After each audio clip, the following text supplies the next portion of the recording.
Welcome, everybody, to another episode of Inside Scoop with Alex and Jeff. I am Alex Dingman. I'm Jeff Doss.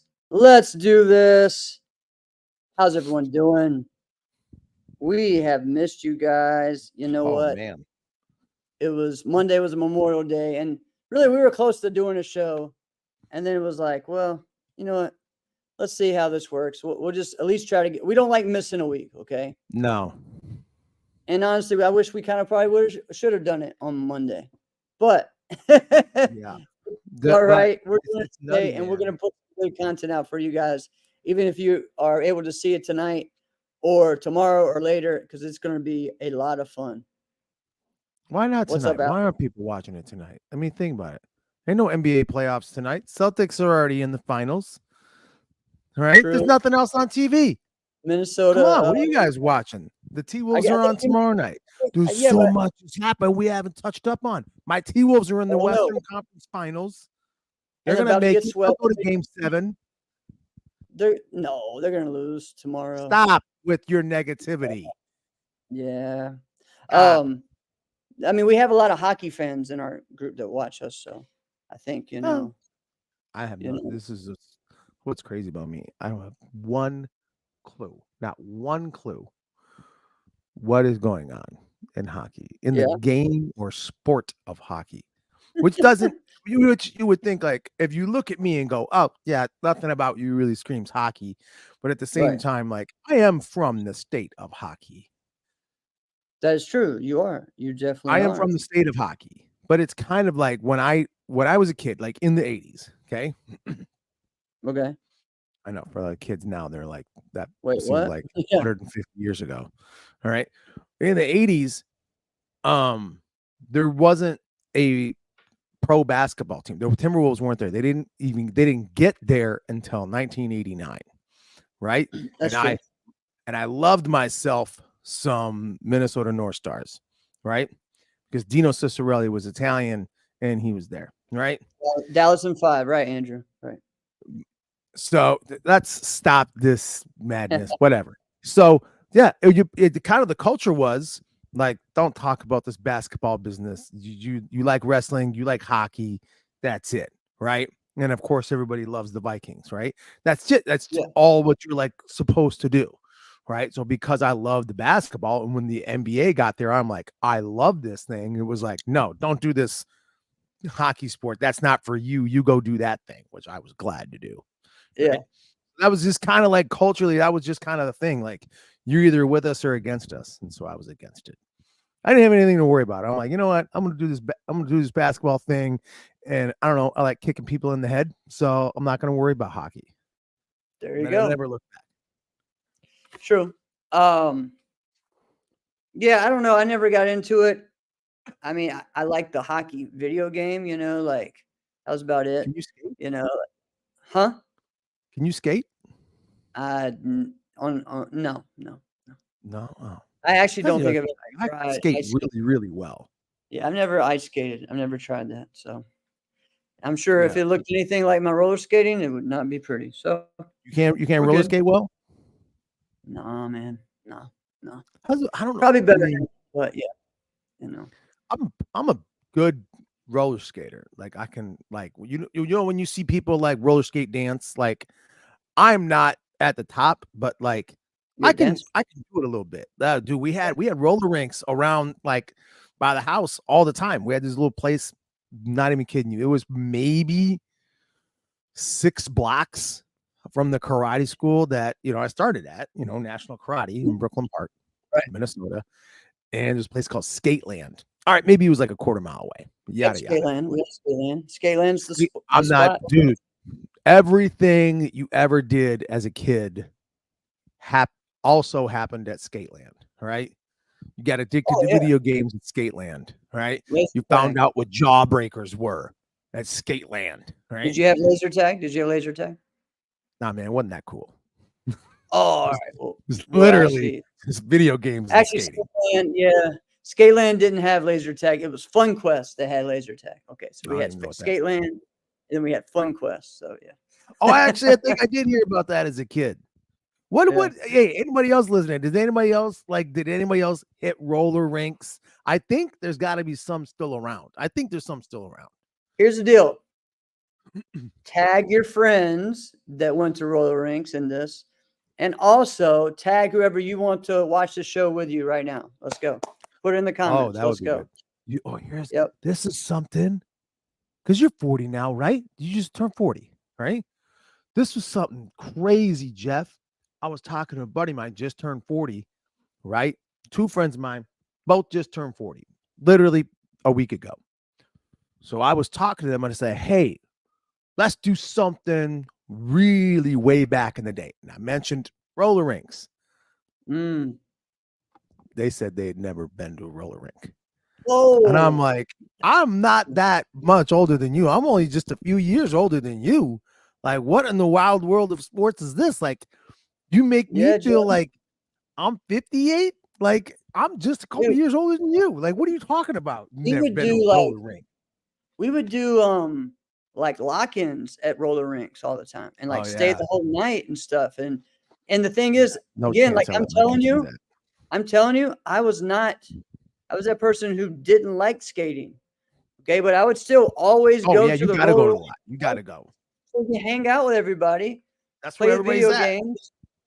You know, play laser tag, hang out. At least just hang out in the food area and get the nachos, man. You know, or the popcorn. So the nachos, which is really just stale chips with bad Velveeta cheese. It is. And occasionally you'll find some jalapenos. Slushy. What was the Slurpees? No, not Slurpee. Icy. There we go. Yeah. You gotta get the icy. That was high quality stuff. All right, man. So not really, but okay. If you can see, we're episode 241. Superstars of our sport is what we're going to talk about. We also are going to talk about, we are coming up in 2 weeks on Battle of Atlanta. That means this is going to be the year anniversary of the Korean Challenge. All right. So we're going to talk about analyzing the Korean Challenge, positives, negatives, where it's came from, what the big benefits have been, what competitors have done great from that, even the first year of Junior Korean Division. So we got a lot to talk about that. And we're going to talk about just anonymous posts. All right. So we're going to go ahead and get right into that one. Actually, before that,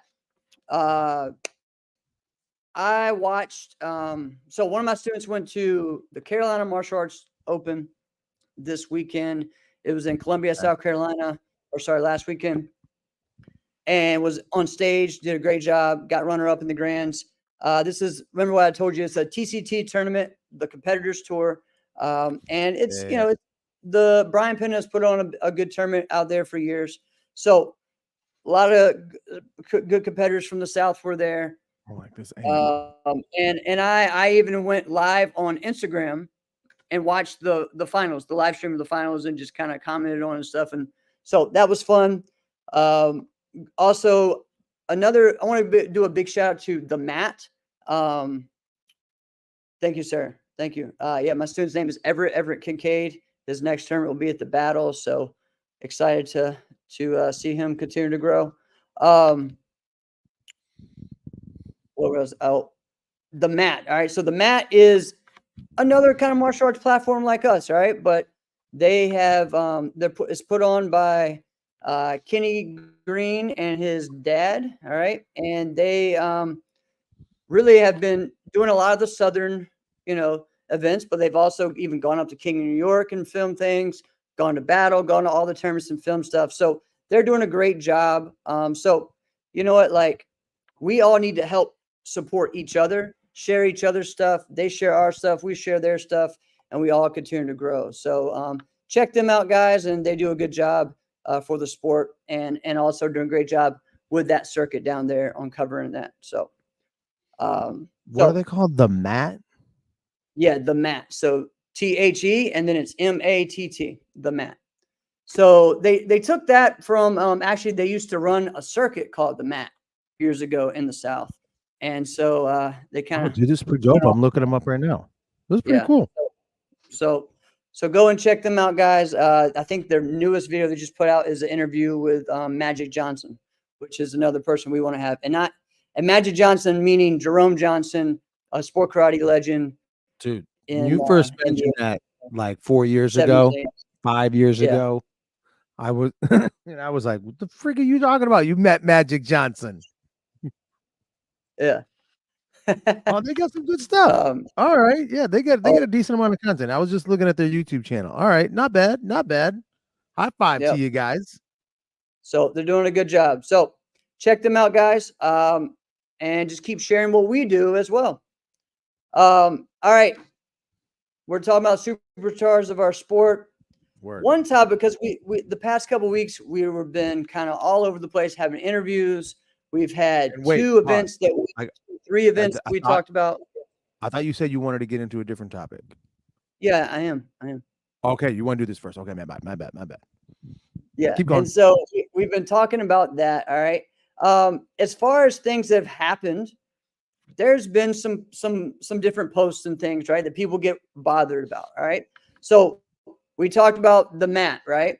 Well, one person who is trying to do their own version of what we do, not really even like it at all, who's been doing a great job, is Richie Everidge. All right. So Richie's been around for the sport for a long time. He has the Empire Zone TV. And, he's been doing some podcasts and some different things. So he's been doing, his job of getting some content out and doing things like that. Part of what he's been doing, I think, is he'll release some posts and he'll say anonymous post, not by Richie Everidge. He currently doesn't have it on have like a separate Empire Zone page, right? He just has it under his page right now. So I think that's one thing that would probably help him, was just to do it on the Empire Zone, right? But I don't know what his plan is with this. Okay. But plus, because when you put anonymous post, but you put it on a personal page, nobody's going to believe it's an anonymous post. They're just going to think it's you. You know what I mean? And that's not to say that it is or it isn't him, but that's exactly what the perception is. If which I'm not even on any social media, right? If I were to put out anonymous post by this and it shares an opinion, 100% everyone's going to believe that is just my opinion, and I'm hiding behind the name of this is an anonymous post. And is that because I haven't seen any of it? Is that kind of the feel? Somewhat, I think, but I think there's, of course, we have some people who say, I'm tired of people putting anonymous posts. If you're afraid to say what you feel, just say it or whatever. Some of these same people, will complain no matter what, if anyone complains at all, But then, and again, this really has nothing to do with Richie on this part and his group. It's funny to me when a couple of people will get so angry at people complaining or posting how they feel about a sport and some judgments that they didn't feel right, or a lack of integrity that they witness in the sport. And then those same people will go and do the same thing. But it's okay for you to do it, but it's not for anyone else. So this is what kind of has come from these anonymous posts, was people saying how they feel about a certain situation or something, right? I think the most recent one was, they felt like it was from a fighter saying that they thought the judging, that they wished that fighters were judges at the tournaments, and that they felt like at Rhode Island they did a good job during the division of swapping those in and out and having good judges. Okay. I think that's fine. And honestly, I don't even think those people who said it wanted or even cared if they were anonymous. But I think the issue is that the issue isn't that they, what people say, hide behind an anonymous title. The issue is that people know if they don't, or feel that if they don't do that, there may be some repercussions for them saying how they feel. There's reasons why I don't. And to me, that's the bigger issue. I mean, that's the bigger issue, is that we have a sport where we can go and say, yo, is this because I said this and you're upset about that? Oh no. Well, then why did you do this, this week, but then the next week you're judging me differently, right? Why is that an issue in our sport? So, and that's where I'm not trying to like say, hey, we're all that. But listen, Travis Plowman built a good, network and platform here for us to be able to do that kind of stuff. Because, I mean, imagine, and I'm not trying to build us up, but I'm just saying, just for a moment, imagine if we weren't here. Who would be saying anything? It's not a lot, and there would be talks, but it would be in circles, be in this circle, and they would just be gossip, and gossip gets out. I mean, this circle is small in numbers, but wide in area, and it travels quick. Right. But I mean, yeah. Right. Like the last episode when we were talking about, okay, are we really okay with a guy who is up by 5 or 8 is the guy who's disqualified, this guy who's losing? Like, we're really just going to go, okay, tournament over. You're winning by almost a spread. Right. You lose. And we're just going to sit here and go, yep, that's good. Right. We got to talk about that and go, there's something wrong here. Right. Right. So there yeah, are reasons. Yeah. Go ahead. I mean, I think Richie has he's doing it out of the right part of his heart, to make sure he keeps these guys safe and protected, right? But still feel like they get out what they say. The biggest thing I keep telling everyone is we can post publicly, we can do these and talk, but send an email to the league. More than anything, if you really want something, send an email to the league, to the promoter. Do that first. Then you can go and say whatever you want, right? Okay. Or directly contact them, or if there's an issue with something, then message them and say, hey, something's not working. Like, what bothers me more than anything is when, and people don't just do it in sport, right? They do this in business all the time. Instead of like contacting the business or the company and just saying, hey, I'm having an issue with this feature on your site, or I'm having an issue with this.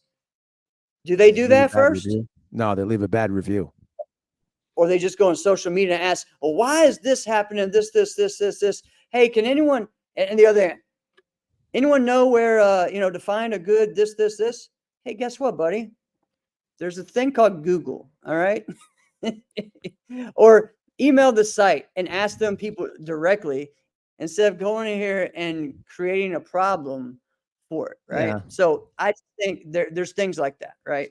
So I don't know. I know we kind of went all over the place with this topic. Well, no, but we're gonna come full circle and go back to that though.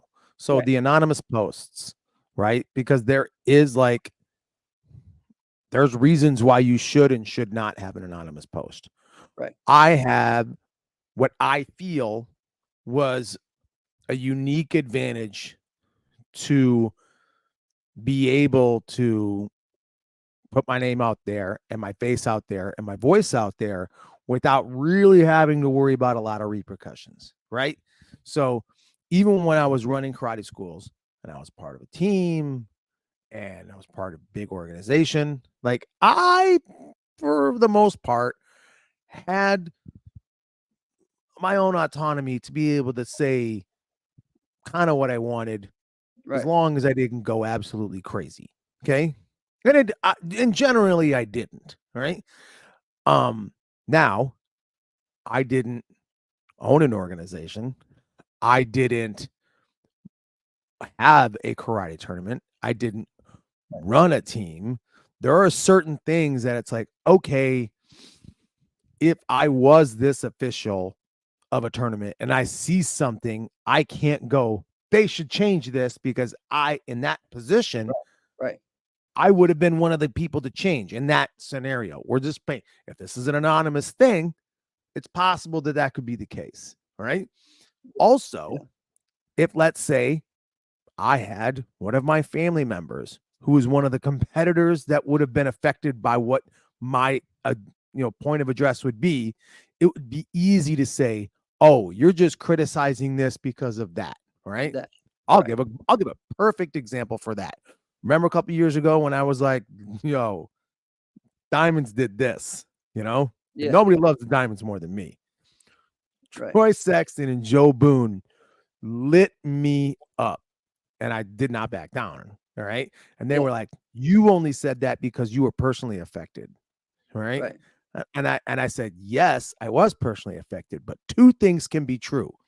It can be a bad moment and I can be personally affected. But that's a great example of the moment I started saying something about that. We couldn't look at that specifically. We had to go, everybody went, wait a minute. You're only saying this because of X, Y, and Z. Here's a great example. We just talked about the sport I love a lot. That, and I watched the game the other night. The Timberwolves won, and I could have, the fix was in. The league did not want that team to win. Oh, you could tell, right? You're like, this is just crazy that you can't. What do you mean you can't challenge that? Of course you can challenge that, right? And just all sorts of different things. And then for those of you guys who didn't watch the game, who don't necessarily care about the game, I'm not going to go on and on about one little thing and one or another. So I'm just going to let it go. But the great thing in basketball that hoopers say is ball don't lie. Fix can be in, but the ball goes in the hoop, even on a crazy shot, the game still is over. Yada da da. All right.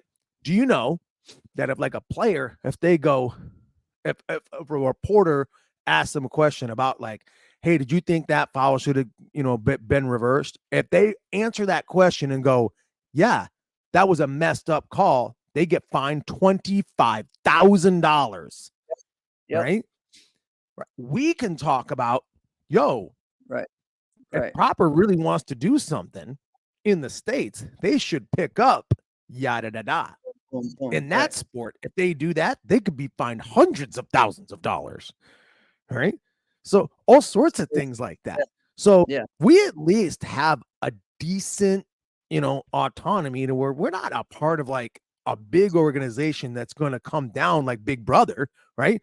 We can just say what we want. So I think we just need more people saying, what's happening, right? Verbalizing what your eyes are seeing and what you're experiencing.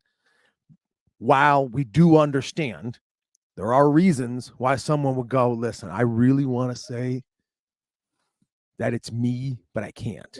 So we do have a unique advantage that you and I are able to do these things. However, I understand that not everybody can. I hear it all the time, from people. I can't believe you say all the stuff that you say, or and still I say all the stuff I say. That we say all the stuff we say, and you still compete like me. I'm still competing. So like, hey, that's what so people joke, man. You definitely don't want to win it overall, Jeff. You just said this, but you know what though? Like, if that's the case, then that's shame on them too, right? So, But again, I'm not going to say that's the reason why or reason not either. That's just not me. Like, I just go out there and do better each and every time. But let's go back to the one topic though, Jeff. Let's go back to that topic. When you were saying like there was an anonymous post that said like, there should have been more fighters judging the fighting. I feel like that's a post that you don't have to be anonymous on. No, no. I think that should have been one that unless it's like, hey, it was an official saying that, or it was somebody who's in some type of managerial role, then you can go, ooh, yeah, that could look bad if it was you saying that. Or maybe if it was a promoter of a different tournament, right? So you can go, well, now you're stirring the pot, right? But if that's just for the sake of conversation, because it's anonymous and we don't know. Let's say it's a competitor, okay? Fighters can come out and just say, hey, this has got to change. And I'll even lift up Ross Levine. Ross Levine never stood by an anonymous post ever. I'm I'm assuming. And because he never did, while he was fighting, a lot of things changed because of his voice. A lot of things did. Yep. So hand claps to the great Ross Turbo Levine. Well, and I think, you know what, like going full circle No pun into what intended. we are, our next topic, this really happened. Okay, some of it over the past couple of years, me being back on the circuit and other great competitors and schools pushing for this, but it really started from us. I'm just going to say it really started from Inside Scoop. I really believe the push for this started with Inside Scoop, of the idea being more about Korean forms, right? And so, yeah, and blunt honesty is the way to go. I just think it is. So you're right. Because guess what? When we started our first episode, we put it out there talking about Korean forms. We talked about some of the best Korean forms we've seen. Why are people not doing it enough? Why is there not respect for it? Who are some of the ones that we really enjoy seeing? How come one league before showed consistency and had, if you looked at their overall grand championships, they had a mix of soft style, Korean forms, Japanese forms, traditional weapons, Kimpo, self-defense winning, you know, and we didn't see that on the side. So that was part of the push. You know, I do think a lot of it had to do with someone like myself speaking, but also going on stage and competing for that. I don't want to down any of competitors because I don't think that's it. I just think everyone kind of gets in the idea, well, you know what? And it's really easy to, because I've been feeling it the past couple years too. Well, I know the results before I even go on stage. Yes. You know, and I think that's where you can see that sometimes in a competitor's eye, right? And you can see that sometimes in people as well. I'm just happy to be up here. You know what? We'll just kind of see, you know, and I'm not saying that that's what every competitor has done or does, but it's easy to kind of get in that mindset, right? So the Korean challenge concept, you know what? The battle was and again, let's go back there in some aspect, right? America had tried it years ago. Different concept, just kind of trying to make it just like the traditional challenge. Okay. But as far as the concept from this, the battle really got together and, you know, pulled ideas from some of the top competitors, from the school owners, and also, you know, the guys from Mad Action to make this work. In that same time, myself, Michael Brumet, and about 20 to 30 other Korean martial artists and competitors got on a group chat and just started working on ideas and stuff. And then after Diamonds, 2022, after I got off stage, Greg Roof said, all right, we're doing a Korean challenge. I want that in my finals. I want that type of, you know. What did I say about that too? And what did I say about that performance, Jeff?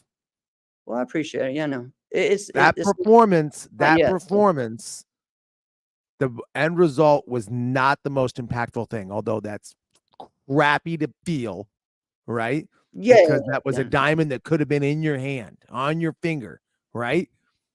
But that performance was a pivotal moment in Korean martial arts competition within this open format martial arts competition. Right. So we have this, you know, these talks. It's going to happen 2023.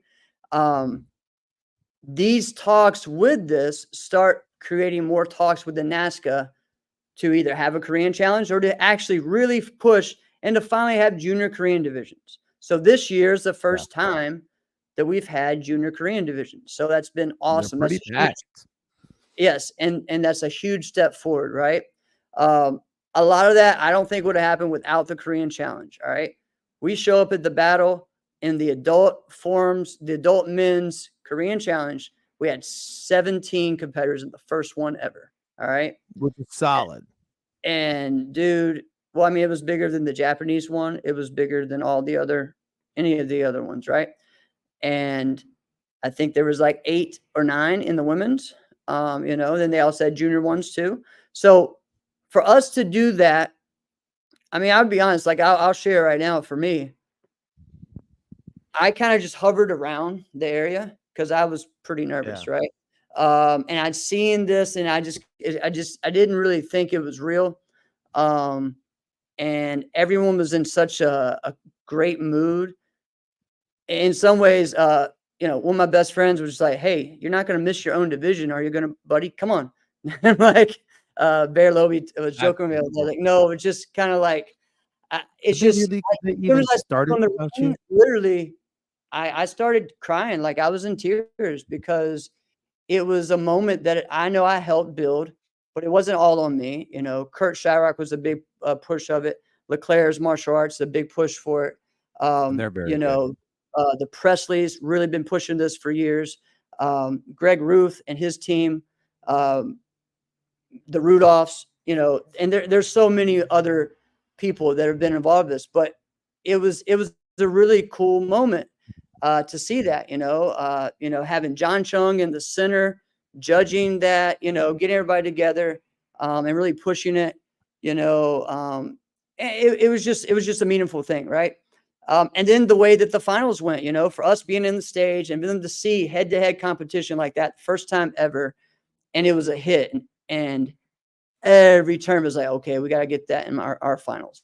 That's something that's really cool, and what happened from there was really some things that I've seen is people were more aware of rivalries going on in our division with myself and Billy Smart, rivalries between Caitlin Vaughn and Gabrielle Rudolph. You got to see those competitors head to head 2 to 3 tournaments in a row in the finals, which you never got to see before, right? You also got to see actual traditional Korean forms, done a certain way. You got to see something that's completely different that people aren't used to, is seeing 2 forms go at the same time. And then the drama of, are they going to run to each other or not? But really, and just the gamesmanship that it goes with on that. And man, I mean, there's just so much else that I'll talk about as well. But what are some things that stand out for you from that? Well, I think the biggest thing is that, and this is what we talked about in episode 1. You remember what we talked about in episode 1? It was more of a question where we're like, hey, why are so many Taekwondo-based, Korean-based martial artists intentionally choosing to do a Japanese form and pick up something else other than what their system really is or what they already know for years and years and years? Like, why are they saying we want this, not that? And their answer was, this is what wins. Right. Korean forms don't win. Right. So right. I'm going to learn how to do that, not because I want to, not because it's better, because it's what wins. Now, right. And I've thought about this over the years, and then I'm going to answer your question. There's guys that I looked at who won Japanese forms divisions that I would be like, I don't feel worried about you at all, right? And I'll say some names because I never competed against them, so it's not like, oh, I would have beat you, but I don't know. I have no idea. But like a guy like Scott Wu, you know what I mean? Very, very intense. I don't think I would ever be worried about competing, like losing to him, right? I don't. I think he washed his knees way too much in stances. I wouldn't be that worried, right? Now, I'll tell you this name for sure, and I said it to him right before we competed, and I probably shouldn't have.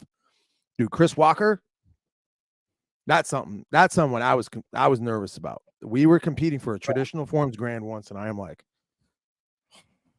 I literally will have to have my best performance of my life, and he's going to have to mess something up in order for me to have a shot to win. It would have to be and, not one or. It'd have to be and. And I knew that. And I'm like, listen, I don't know. And I freaking let it slip. And I said it to him. And I said, like, man, I'm really nervous to compete against you. I should have never said that. Cause if somebody says that to you, Jeff, you just go out there. You're like, oh, I got this sucker. Right? Yeah. Totally. Yeah. And he basically did in a very, very nice way. But like Right. someone like Chris Walker, right? Like, man, I don't know how I'm going to beat that, you know? Right. But what I love about it is we see really how great some of these Korean forms can be.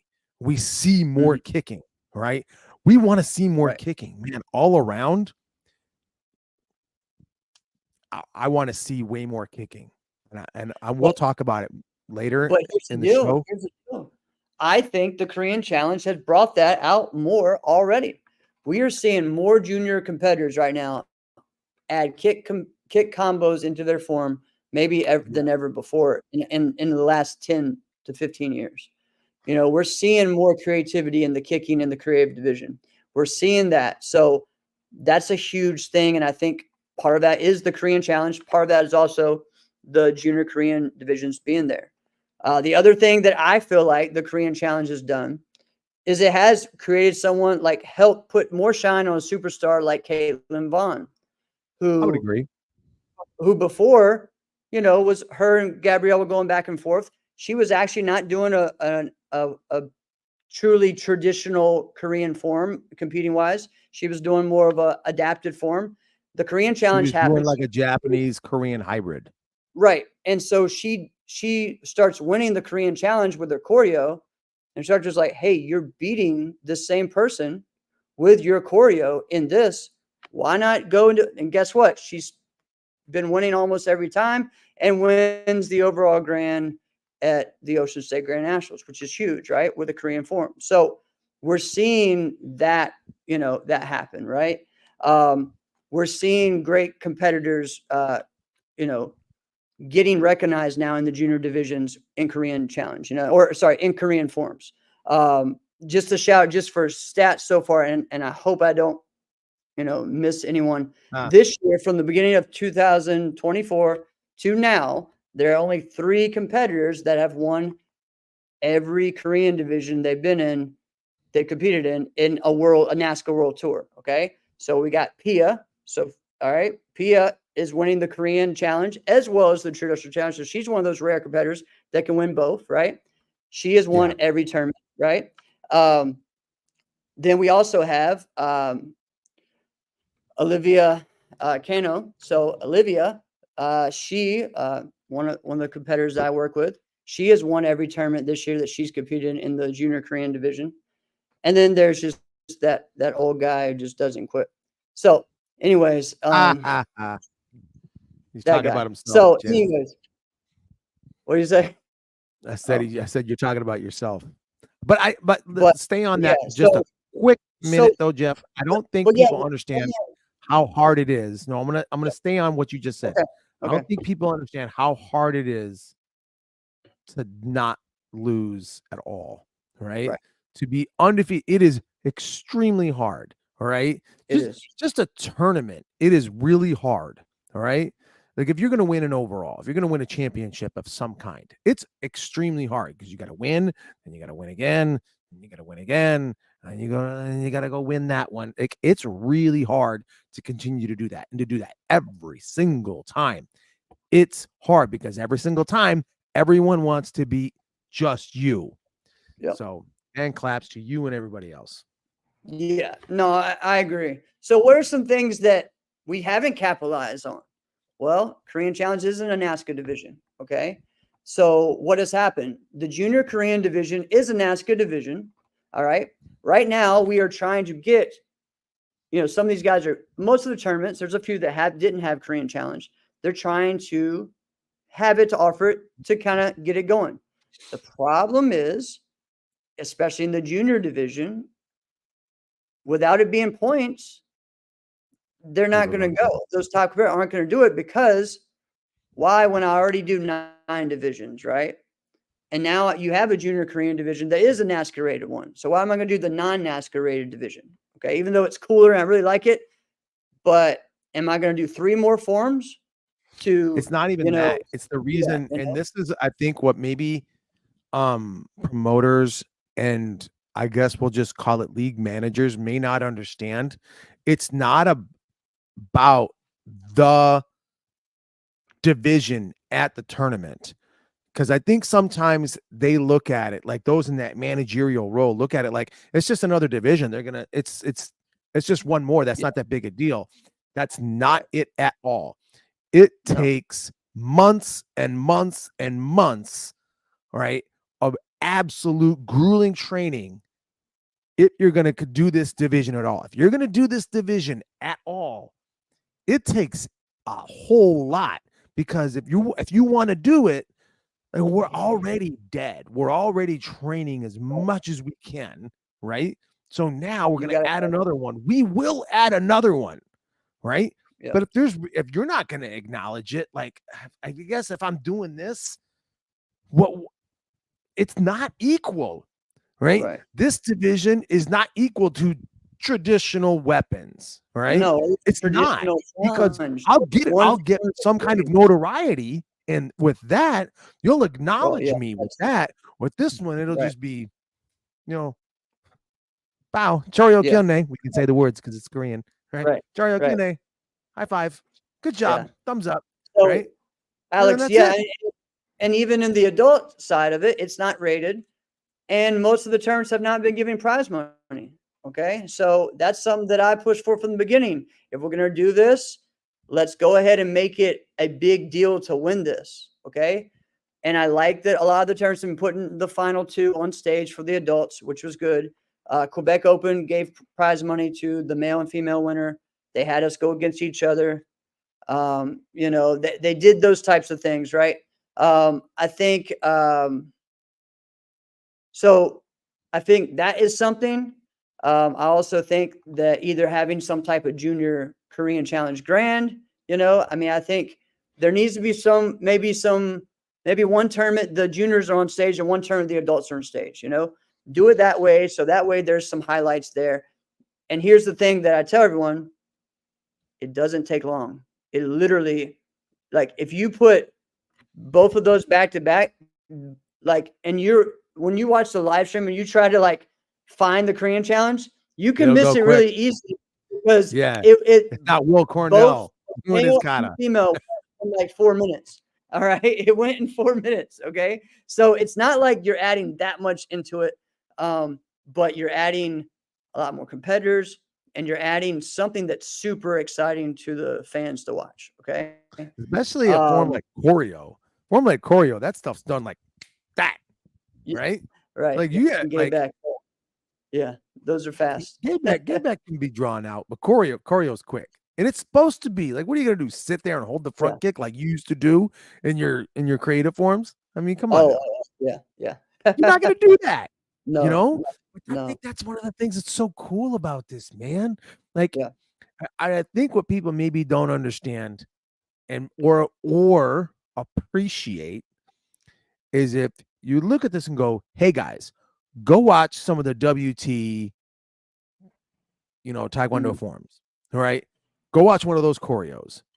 There is no such thing as a kick that's not a foot above everyone's head. There's no such thing.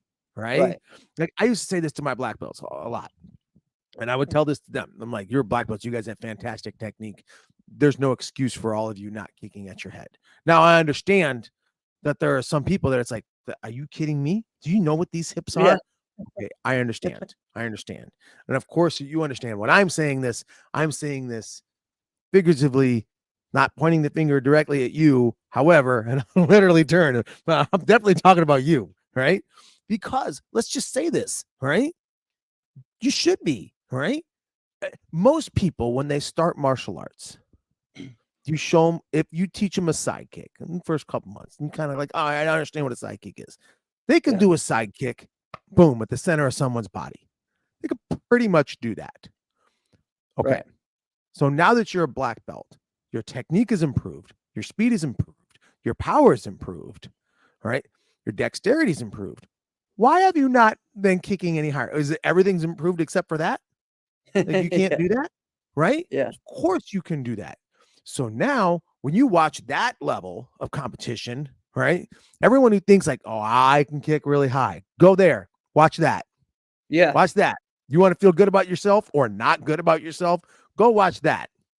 You know, Well, I think there's amazing. so there are some negatives that have come out of it, and I think that we kind of go right off of that, right? Go So for it. we have people who have backgrounds, just let's just say they think Korean is just kicking high. It's more than that, okay? No. It's timing, it's the style of forms.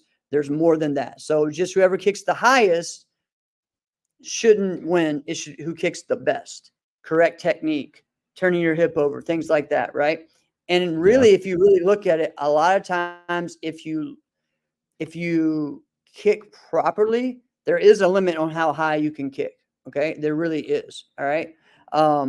And even if you look at some of the, and again, I'm probably going to get WT people mad at me for this, but a lot of these guys that do kick, you watch the way they kick. Some of it's a leg raise.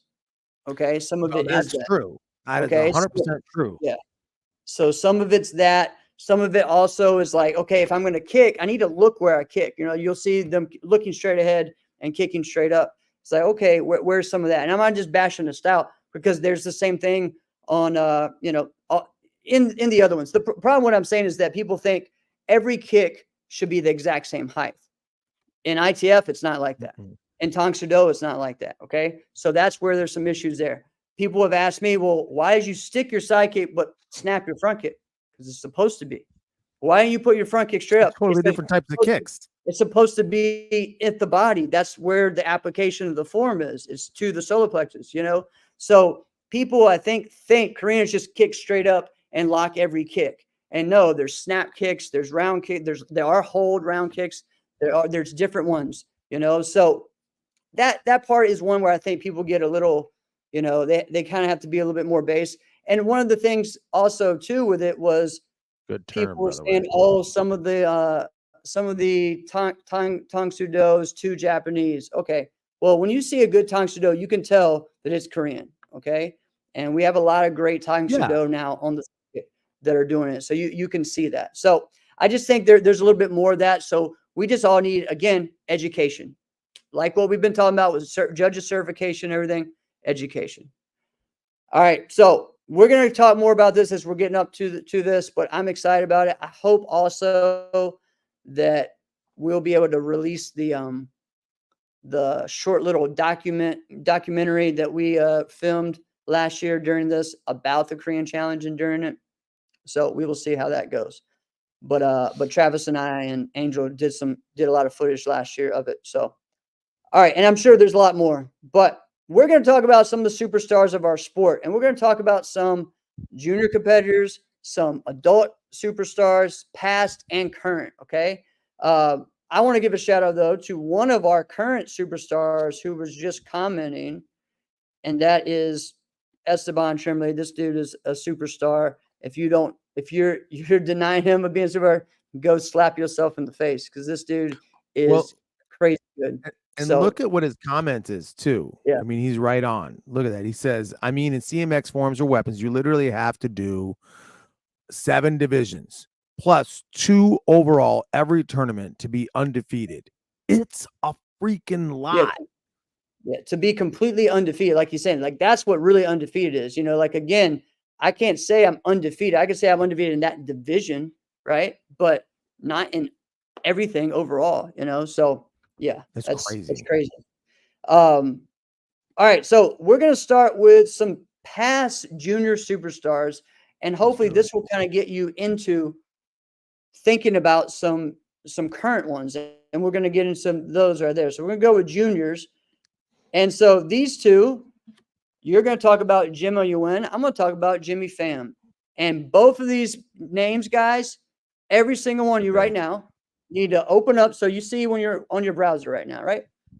Push the plus sign, open up YouTube, search Jimmy Yuen, search Jimmy Pham, and watch just the style, the kicking, and the overall just awesomeness of martial arts forms.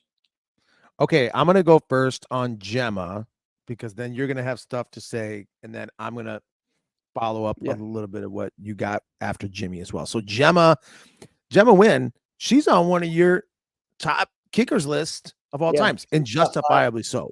Yes. I think she was even top 5. Gemma, we saw from the earliest of ages, right in when she was just as green can be. I don't know what high level tournaments are like. I guess I'm just better than everyone. Not exactly like that, but she came on with Dave Moss and the Charlie team.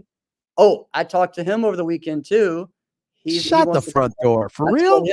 I told him, hey, we need to have you on the show to share all of this. That would be a great one. That would be great. Because I swore David Moss would literally just watch Cirque du Soleil and be like, how can I do that with karate? Right? Yep. Yeah. Because that's kind of what he did. Yep. Now, so then Let's David Moss and Gemma Wynn had a team formed together. And David Moss was a highly skilled martial artist.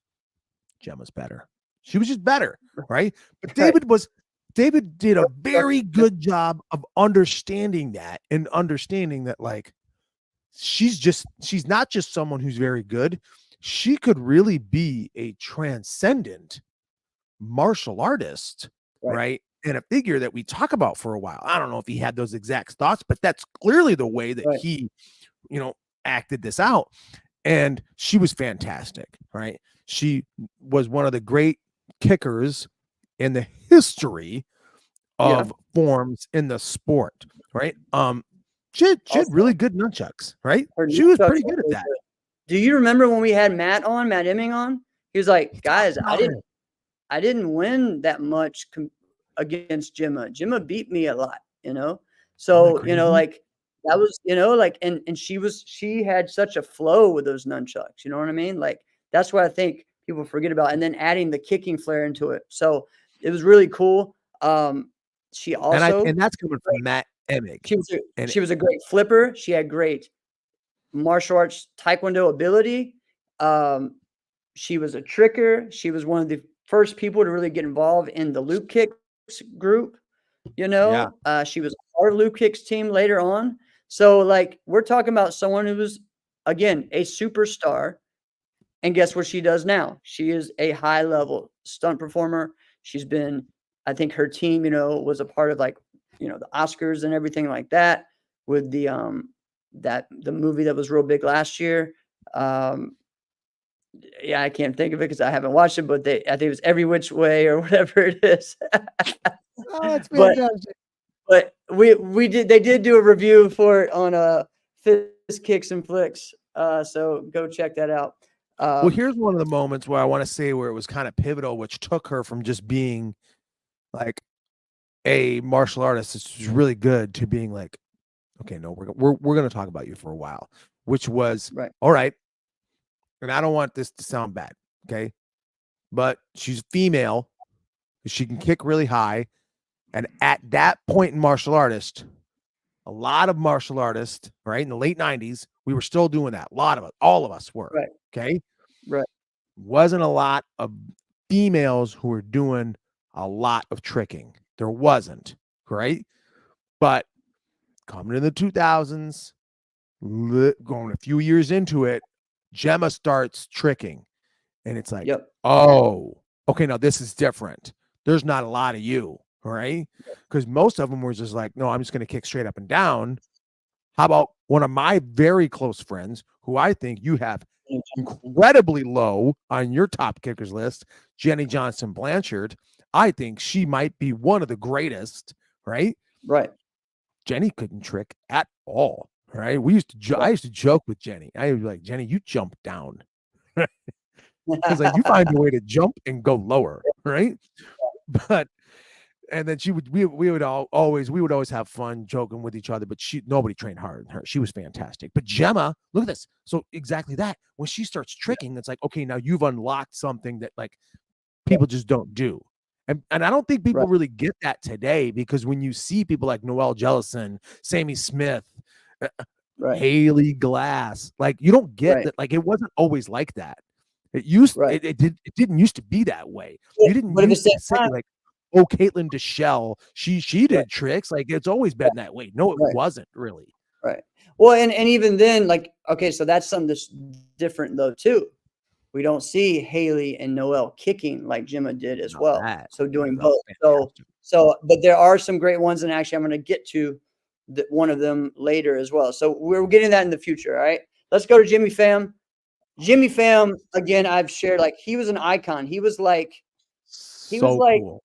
man, I don't know, like the godfather of junior forms competition growing up. Okay. Yeah, That was he kind of was the a Metro kid. He was a Metro All-Stars kid. kid, but like, let's say when I'm 10 years old, he was 12 or 13. Okay. So he's at this point of grooming to be the best. All right. In 94, he was not, Carmichael was still in the juniors, but everyone knew Yeah. as soon as Carmichael was done, it was going to be Jimmy's time. So from 95 till 99, this guy was the man. Okay. And it was just like, and we all just looked up to him, and we followed his lead. There were some that, like, everyone wanted to be him. Everyone was trying to be him. Kingston Ing, Butch Marks, Guy Burkett, myself, all these guys were trying to beat him, but we all respected him because he was going to find a way to outdo whatever you do better, right? And to be Jimmy Pham. One of the He things was also a trendsetter. He did things that people a just trendsetter, but completely changed what they were doing. Yep. They're like, "Oh no, this is how you do spin chops now." Huh? Remember how he did that? Remember how we started doing that? Right. But it's because of the flair that he had with it. It was the charisma. He had charisma. Okay. And what's funny, and I still share this to this day, but I remember when we did the virtual fight tour, or the virtual forms tour, right? Okay. And this was probably the first time I publicly said it, but I said it before because I've seen this person as a kid. And again, he's on here too. It feels like I'm just, talking about Esteban, but Esteban reminded me of, he had that flair and that understand, let's just say just the hair, putting the hair back, right? But he understood that little thing goes a long way, even at a young age, and it reminded me of Jimmy. And I talked about that on the virtual form story. He has that charisma that takes what he does to the next level. And Jimmy was like that. The other thing was, what people forget about Jimmy, could have been a movie star. Okay. Jimmy was in a Hulk Hogan movie. All right. He was in a movie with Hulk Hogan. All right. Yeah. What was that, like the one of the Three Ninjas ones, or what was it? No, it was a different one. It wasn't like that at all. It was similar to like a Three Ninjas type movie. Yeah. It was like, that's what I'm trying to remember what it was. Yeah. It was. It would have done like a Surf Ninjas repeat. He would have been in that. Yeah. Yeah. But so he was in that. Back in the day, there was Don the Dragon Wilson had a tournament in California and Hollywood, and whoever won this event got an appearance in a movie, and part of that came from that. Yeah. So there were several different people who've done that for several years. I think that was an NBL movie NBL tournament back in the day. So now, see, that's a way to do that. Think about that. Like the things that we give out physical awards. Right. Don gave out a lifetime experience. Right. So Jimmy, again, like I send certain clips of Jimmy to my students. I mean, there's still moves to me that Jimmy did that people still don't do like that today, or don't even try. And so go check him out. Just on the top of my head that I'm thinking of that people can't do. Well, right. I don't want to say can't. All right. Don't. No. All right. Let's go with because we're getting there. We're already at an hour. So current junior superstars. All right. So you go ahead and start. So this kid, it's kind of hard talking about a current junior as a superstar because I feel funny about that. But this kid, yeah, I don't know. But this kid, I just like this kid, man. Sebastian Villanueva. He is. Yeah. It's different because he's a junior that got picked up by JPM, who doesn't do one form. He just fights, and they don't typically do that. Okay, they picked him up to fight. They picked him up to fight. Don't try and say it like that. He's made the stage, and he's won in traditional forms too. It doesn't mean anything. I don't want to say, Sebastian, it doesn't mean anything.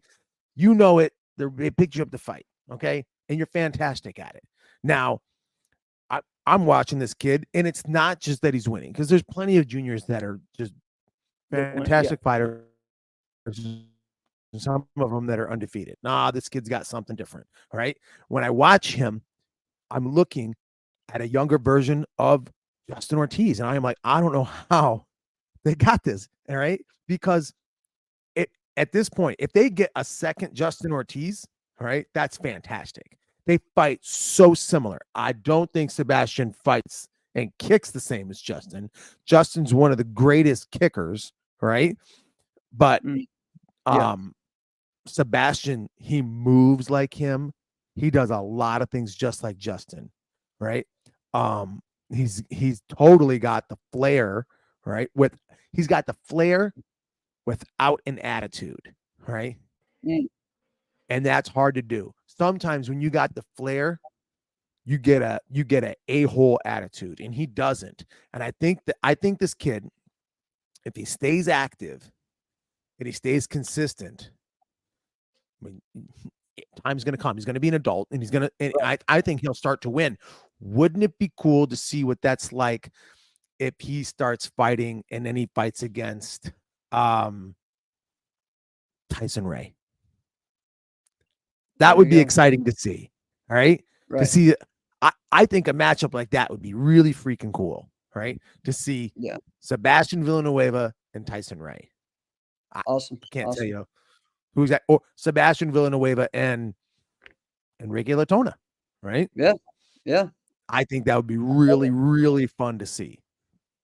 So I think Sebastian Villanueva could be someone that we look at 5, 6, 7, 8 years down the road and being like, man, that was one of the great pickups that they had. But who knows? Guys, put in the comments below some of the superstars, junior superstars that you are looking forward to see grow, continue, and all that. All right. Our next one is Alice Gross. She is a superstar female forms competitor, been around for a really long time. We know, let's give Avery Presley and Sophia their flyers. They have been two of the most successful female competitors the last 4 or 5 years, and continue to grow and push the envelope and push these competitors like Alice to go after their goals, their wants, right?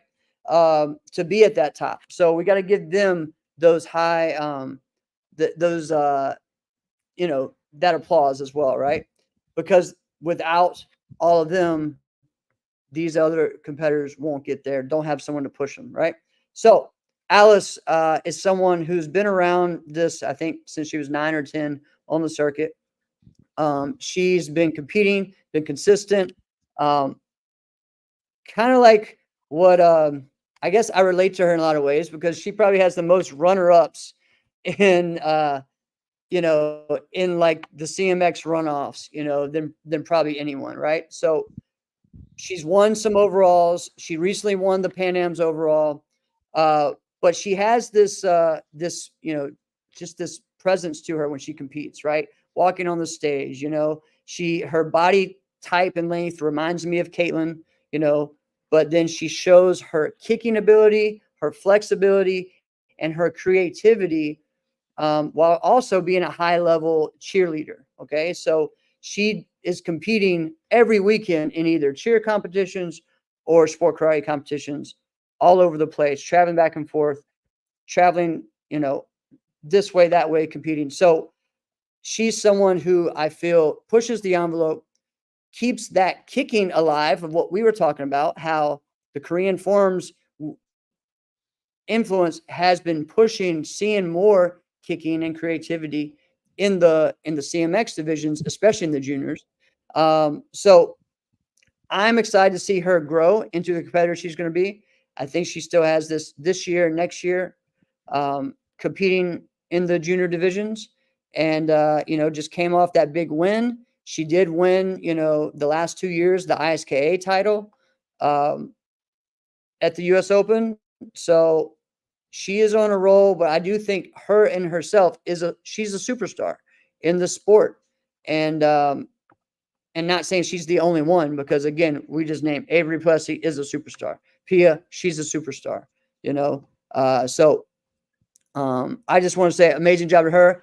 I've been enjoying teaching her and working with her this past year, just working on the Korean forms. And that's something else that Korean Challenge has done too.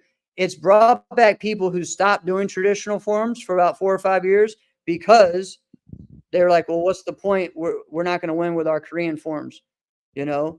Now they're back to that. And you're teaching them again the fundamentals of this again.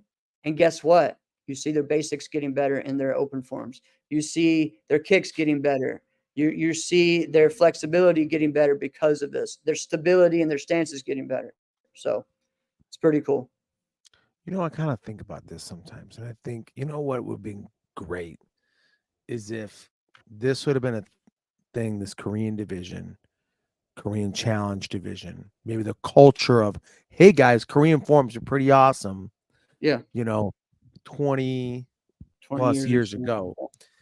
I mean, I think Marcel Jones, someone like that, he would have been someone that, like, everyone would have tried to emulate, because he was trying to do this stuff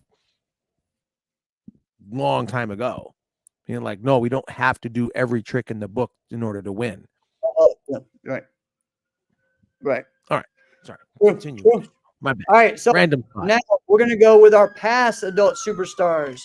We got David Douglas and Hakeem Austin. All right. Both guys. Both of them super dang cool. Super dang cool, and been on the big screen as actual superstars, not just in our sport. They took their superstardom in our sport and took it to superstardom somewhere else. So go ahead and talk about one of my favorite competitors, forms competitors ever, one of the most creative, and the person he just had, like you say, badassery, but he had like just this flavor to him that was contagious.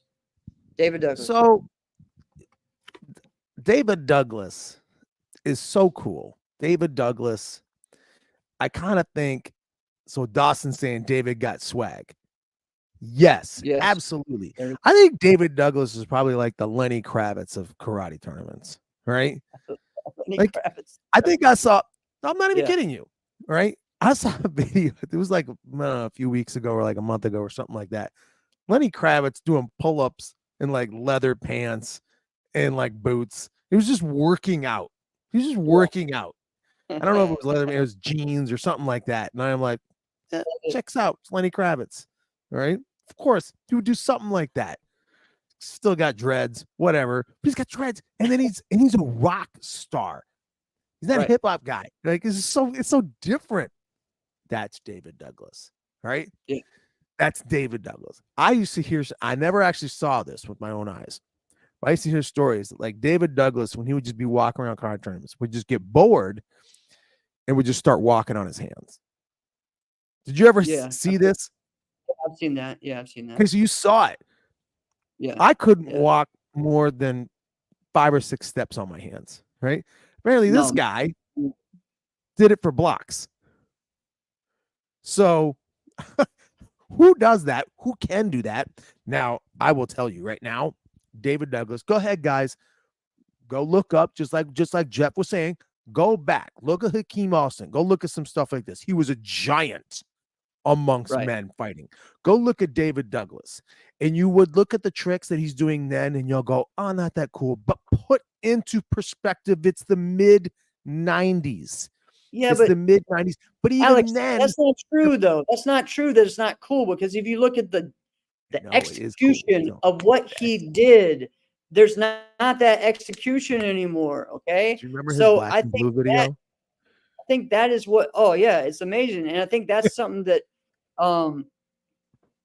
I attribute David Douglas.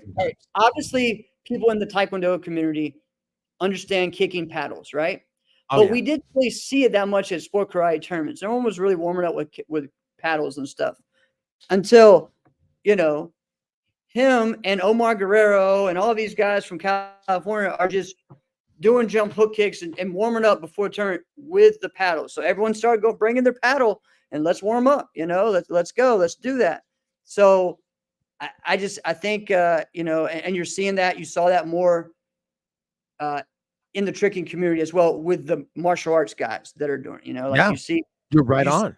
like one of my favorite videos is the Three Musketeers doing paddle kicking. Okay. And if you don't know Three Musketeers, we got Danny Graham, we got Anish Cherfa, we got Jeremy Marinas, those guys just kicking paddles. All right. They're good. That to me is better than watching them do trick competitions or trick gathering and circles and stuff, because it's just defined and focused, right? It's difficult. So David Douglas is just the man. Went on to be, you've seen him in a lot of different commercials. The first movie that I remember seeing was Never Been Kissed. All right. That was the first one. I couldn't remember that part. What part did he have in that? Oh, he was a Jamaican man that got of course he was. Gave her some brownies. Gave her some I remember now. brownies. You're right. I remember. I got it. Yeah, that was actually pretty funny. He was in the original Fast and the Furious. Yes, he was. So here's what's funny. I got a story about that. Listen to this. And before I go into that, because I'm all over the place, and now you can tell how excited I am. David Douglas is one of my favorites. Okay. Yeah. So David Douglas, when his Black and Blue video, remember when I was telling you about that? Like, hey, you remember that? Yeah. So watch it all the time. This is what he said. This is how you know he's got a level of cool above everybody else. When his opening line was, because this is in the 90s, he goes, "Hi, I'm David Douglas, and this is Shot Calling Big Ballin' in Vegas 98. That's what his opening line to his video was. "Hi, I'm David Douglas. This is Shot Calling and Big Ballin' in Vegas 98, baby." What? Now this is about to be an instructional video on martial arts? It was awesome. and it was super cool. But I literally took this stuff and I am like, I've never thought about stuff like this. I'm going to do stuff like that. And the way that he taught and the way that he did that video was like, no. This is just an example of something to do. You will do something different. And I loved how he approached that. Okay, now the movie, right? So he's in the movie. The movie comes out 2001, I think. Okay. So it comes out, I think, like mid to late June. That July, he goes to the US Open and he competes. Yeah. And he's in there and we're in the same division. And I'm already a David Douglas fan, but I had never competed against him. Now the movie dropped. And when we all went to the theater to go see the movie for the first time, and anybody in the martial arts world was like, "Oh, I know that guy," because we all do that. When we see someone doing tricks in a commercial, we're like, whoa. Oh, okay. I know who that is. And my wife says that all the time. She goes, "How do you know who that is? You can't even see their face." I'm like, "This is clearly Daniel Graham. You can tell." Right. How can you tell? Like, look. She goes, "Well, who's that guy?" And so funny enough, I did see like a commercial. So I'm like, "That's Anish Cherfa." I'm like, she goes, "They're the same guy. You kidding me? Look, he's got 17-foot legs. That's Anish Cherfa, right?" So when we all saw David Douglas, right, we all did the same thing while we're in the theater. Every single one of us were like, "What? I know that guy," right? Like a week later, 2 weeks later, whatever it was, we're at the US Open. Dude's there. Dude, what? So I gotta tell him, I'm like, "Dude, it was so freaking cool seeing your movie." "Oh yeah, man, it's a cool time." And he downplays it. And one of the greatest successes of my life is I beat David Douglas that day. I beat him, but I still lost to Anthony Atkins. Right. Right. And do you think I went up to David and we're like, hell no. I didn't say nothing to David. Hell no. You kidding me? I might have beat him and asked for his autograph at the same time. Right. He was that cool because he just kind of, and he never talked down to anybody. He was never had an attitude. Although there was a story from that tournament that I think I've told before that someone was not a fan of him that day, but that's all right. So let's go on to Hakeem. So Hakeem Austin was one of the top light heavyweight fighters of the late 80s into the early 90s. Him and Yep. his brother Shaw were just out there, dude. Just from the Huge. DMV area. Huge guy. Shaw was here. Hakeem was here. Okay. It was just I think like, Hakeem was 6'5", 6'6". yeah. And Shaw was not. Okay. So it was funny to see these two guys, Shaw's brothers. world champion. And these guys just were rough, man. I mean, but you compete in Maryland back in those days, you had to, right? So he would drop axe kicks on people. He would be blitzing people, solid reverse punches, and just, really was one of the key things that brought DKT Force One to have success. Him, Ibby, Shaw, those guys. So I grew up as a big fan. This guy, though, went to the next level of being like a fighter. We hear a lot about the Forms guys doing the stunts and doing the movies, but this guy is a fighter. Went to be in Mortal Kombat, did all the Mortal Kombat live shows, has been on several different movies as well. I think Shoe Fighter, he was in that one. Yeah. So, and he still does different things in the movie industry, and this guy is just a superstar. And so go check out Hakeem Austin. And he's jacked. And he's still, yeah. So it was, I guess it's been 10 years since I've seen him. But at the Battle of Atlanta 10 years ago, 2015, when he was there a judge, this dude's in incredible shape, right? So yeah, that was the last time I saw him too. And check out Hakeem. He's still, dude's chiseled. And here's the deal: talk to people like Richard Plowden about Hakeem Austin. Talk to Anthony Price about Hakeem Austin. Talk to these guys that are coaching and from that era and are still here around. Talk to them about a competitor that we mentioned. All right. They will love it. And they'll share more about stuff than even I know. Okay. All right. So last group we're going to do is the current adult superstars. And we've both shared how Luis Nunez is probably one of our favorite fighters right now, man. This dude has a swagger. And you know what? He looks like a superstar, but like a low-key one. Like he just has that confidence. He's got that smoothness. I love watching him fight. Well, I'm going to be honest and say, like, no, I don't think Luis is a superstar, but I don't really give a dang. Right. Because it's hard. Like, if you're a superstar, that means you're the only guy winning for multiple tournaments, right? Like a guy in the chat, Esteban Tremblay, right? Right. Safe to say superstar, right? I'd say he's a rock star, but yeah. Okay. I don't know what the difference is. Just but like Austin to me, like those guys are rock stars, but okay. Sure. We'll go with it. I don't know what the difference is, but here we are. All right. But Luis, and we've talked about him many times on the show, right? You look at a guy like we just talked about Hakeem. Hakeem has a significant advantage in both size, reach, power, and he just has this overall presence. Right. Luis has none of that, right? He's not, right? Luis finds himself winning a significant amount of times, right? And Luis is very skilled. He's very good. He doesn't have anything that you're like, I better worry about that. Back fist will mess you up. He doesn't. There's not a move like that you're like, oh my gosh, that's gonna mess me up, right? I guarantee you make a mistake, like he's going to capitalize on it. Like you can't do something. Like you can't just like throw a double kick or a single or a triple and just set down right there. Like he's gonna pick you off. Like you can't. Like he's gonna make you work hard. He's gonna make you be on your best game. Right? Because if you mess up, he's right there. It doesn't matter if you're faster. Like, I'll say right away, like Tyreek Saint is faster than him, right? Luis would agree. He beat Tyreek Saint, right? Right. And I even said it when Tyreek was on the show. Like, I thought Tyreek was going to beat him, all right? Luis beat him. And the whole time, I'm the center referee going, I can't even believe what just happened right here, right? Luis is good, and he's just consistently getting better and better and better and better. And I think we could have a time where we're going to have a tournament champion. And the only thing I would ask of Luis is have a little attitude sometimes, man. Get a little bit of swagger out there. Get a little bit like, I told you so. Well, maybe don't, because it's already working for you. I don't know, right?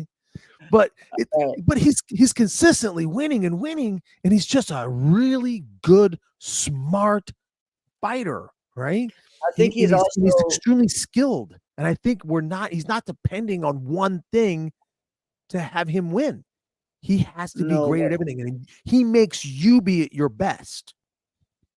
I think he's probably the most valuable in team fighting, and I think that is where he's really a superstar, is in his value to people's team, So. you know. So Most and valuable team fighter. he could be, you know. And so I think it's interesting to see where that goes, and with the growth of Diamond G3.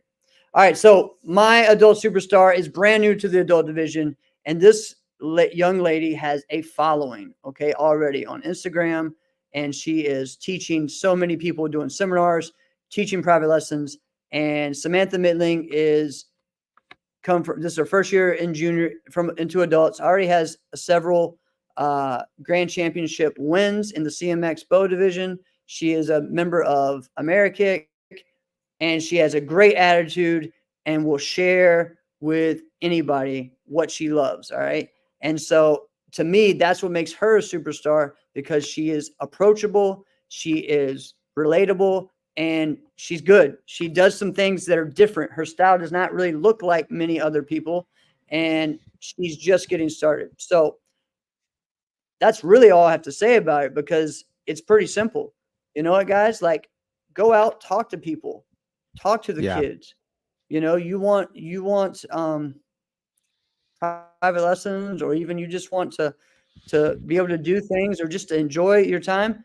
Talk to the people there. You know, you'll see a lot of times she'll do videos with other competitors, other just people that follow what she does. So Samantha, I think, is a great young talent, and she's going to continue to grow.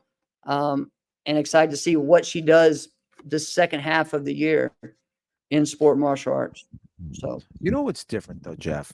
Maybe Samantha's doing it, or people will do it with her, but it's just that, if you talk to some of the greats in our sport that you even just mentioned just recently, you talk to Richard Plowden, Anthony Price, people like that.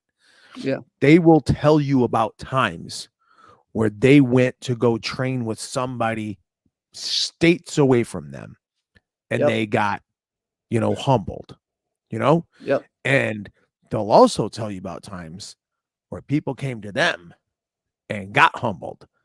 yeah, And those were moments on both sides of that, where those people really saw significant growth, right? Anthony Price told me a story a few times where I was like, tell me that story again, right? And I'm sure he probably enjoys that, where he would tell me about how Johnny Tension wouldn't leave him alone. right. And he was Yeah, like, he was just this kid who kept compared it annoying him. about On the 3 show. weeks ago, or 2 weeks ago. Yeah, And that was like a pivotal moment. And he said that Jody went and stayed with him for, I think it was like, I don't know, 4 or 5 days or something like right, that. Right. And he said that Noreen thought he was going to kill him, yeah, from yep, all the training, yep, but then people do that with Jody too. Right. People will just go out there and be like, listen, whatever it takes, like, yep. you're clearly better than me.